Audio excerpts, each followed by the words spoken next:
Hello everyone, আসসালামু আলাইকুম। সবাই কেমন আছেন? আশা করি ভালো আছেন। আলহামদুলিল্লাহ আমি অনেক ভালো আছি।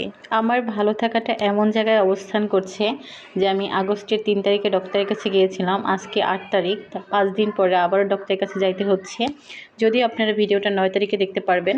তারপরে আল্লাহ যেমন রেখেছে আলহামদুলিল্লাহ, আল্লাহর দরবারে লাখ লাখ শুকরিয়া। এখনও বেঁচে আছি, আল্লাহ তাআলা হায়াত রেখেছে আলহামদুলিল্লাহ। জানি না কপালে কী রেখেছে আল্লাহ। ৩ তারিখে যখন ডক্টরের কাছে গিয়েছিলাম তখন ডক্টর বলছিল সব ঠিকঠাকই আছে, আরও ২ সপ্তাহ সময় দিয়েছিল যে ২ সপ্তাহ দেখেন, ২ সপ্তাহের মধ্যে ইনশাল্লাহ সুস্থ হয়ে যাবেন। যদি ২ সপ্তাহের মধ্যে সুস্থ না হয় তাহলে একটা টেস্ট করতে হবে, কিন্তু তার আগেই যেতে হচ্ছে ডক্টরের কাছে। যখনই ভাবি সুস্থ হয়ে গেছি, এই মনে হয় আল্লাহ সব কিছু ঠিক করে দিছে, ঠিক তখন আবার নতুন সমস্যা শুরু হয়। আর সেভাবেই আবার একটা নতুন সমস্যা শুরু হয়েছে। আমার এভাবেই চলতেছে, ৫ দিন ৭ দিন পর পরই ডক্টরের কাছে যাওয়া হচ্ছে। মনে হয় এটাই মনে হয় লাস্ট বার, আর মনে হয় যেতে হবে না। কিন্তু ২ ৪ ৫ দিন পর আবার দেখা যায় ডক্টরের কাছে যাইতে হইতেছে আমার। মনে অনেক আশা নিয়ে দিন পার করতেছিলাম যে আল্লাহর রহমতে এবার সুস্থ হয়ে যাব, আল্লাহ সব কিছু ঠিক করে দিবে। তারপর আম্মুর কাছে যাব, কিন্তু হচ্ছে না। যতবারই ভাবতেছি এই মনে হয় সুস্থ হয়ে যাচ্ছি, একটু কিছুদিন পরে আম্মুর কাছে যেতে পারবো, ঠিক তখনই দেখি নতুন করে আবার সমস্যা হচ্ছে। মা বাবা বোন সবাই অপেক্ষায় আছে বাড়িতে যে তাদের সাথে দেখা হবে এতদিন পরে, সুস্থ হয়ে এত কিছুর পরে ঝড়-ঝাপটা পার করে সুস্থ হয়ে তাদের কাছে যাব। কিন্তু হচ্ছে না। সুস্থ থাকার যে অবস্থায় যখন মায়ের কাছে গিয়েছিলাম, এটা ছিল লাস্ট বার আম্মুর কাছে যাওয়া। এখানে যাওয়ার পরে মাটির চুলায় রান্না করতেছিলাম, তারই কিছু অংশ আপনাদের সাথে শেয়ার করছি। গ্রামের বাড়িতে তো মাটির চুলায় রান্না হয়, আর এই চুলা হচ্ছে পাতা দিয়ে রান্না হচ্ছে। আগুনে এত পরিমাণ তাপ। আমি রান্না করতেছিলাম। আমাদের পরিবারের সদস্য সংখ্যা খুবই কম, যার জন্য রান্নাবাড়াও খুব কমই করা হচ্ছে। আর জানি না কবে যেতে পারবো, আবার মাটির চুলায় বসে রান্না করতে পারবো। আদৌ আল্লাহ কপালে রেখেছে কিনা এই জিনিসটা, যে আবার যে ফিরে যেতে পারবো, আবার রান্না করতে পারবো, সবার সাথে ভালো দিন কাটাইতে পারবো। তো আপনারা যারা আমার ভিডিওটা দেখছেন অবশ্যই আমার জন্য দোয়া করবেন, যাতে আমি সুস্থ হয়ে যেতে পারি। মা বাবার অপেক্ষা যেন অবসান ঘটে। তারা আশায় আছে যে আমি সুস্থ হয়ে তাদের কাছে যাব, সেটা যেন যেতে পারি। এবং ছোট্ট একটা বাচ্চা আছে, আপনারা তো সবাই জানেন যে আমার ছোট্ট একটা বাচ্চা আছে। তো মা না থাকলে বাচ্চার জীবন কেমন হয় সেটা আমরা সবাই বুঝি। এক মুঠো ভাতের জন্য না জানি কার দুয়ারে গিয়ে দাঁড়াবে বাচ্চাটা। আপনারা সবাই ভিডিওটি একটু বেশি বেশি শেয়ার করে দিবেন, যাতে সবাই ভিডিওটা দেখতে পারে এবং আমার একটু উপকার হয়।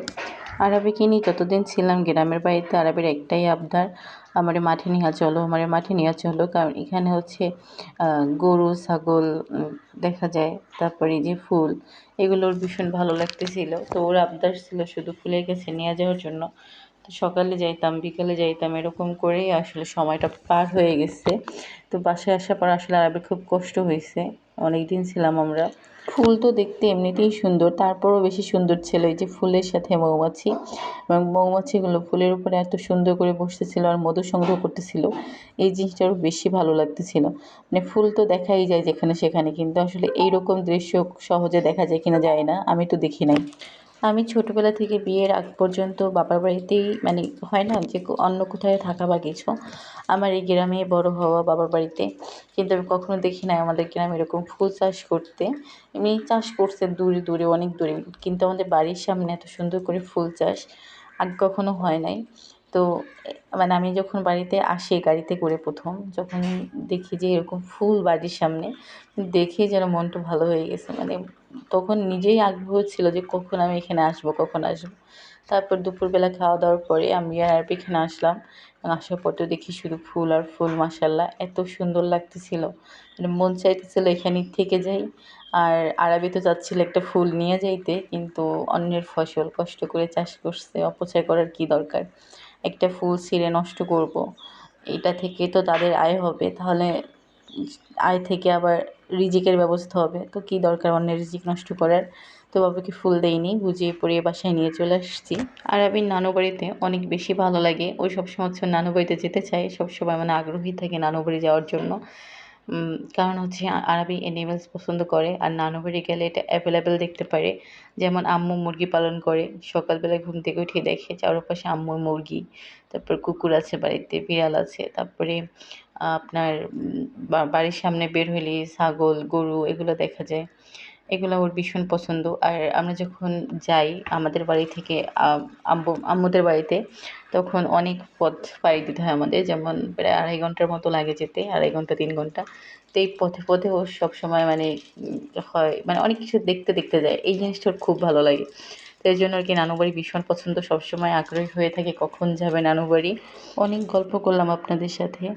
অসুস্থ হওয়ার পর আসলে এভাবে কারো সাথে গল্প করতে পারি না। তো ভালো একটা মাধ্যম হইছে যে ভিডিওর মাধ্যমে আপনাদের সাথে অনেক কথা বলা যায়। তো ভালোই লাগছে কথা বলে। আবারও একবার আপনাদের কাছে দোয়া চাচ্ছি যে সবাই আমার জন্য দোয়া করবেন। মহান রব যেন দ্রুত সুস্থতা দান করে।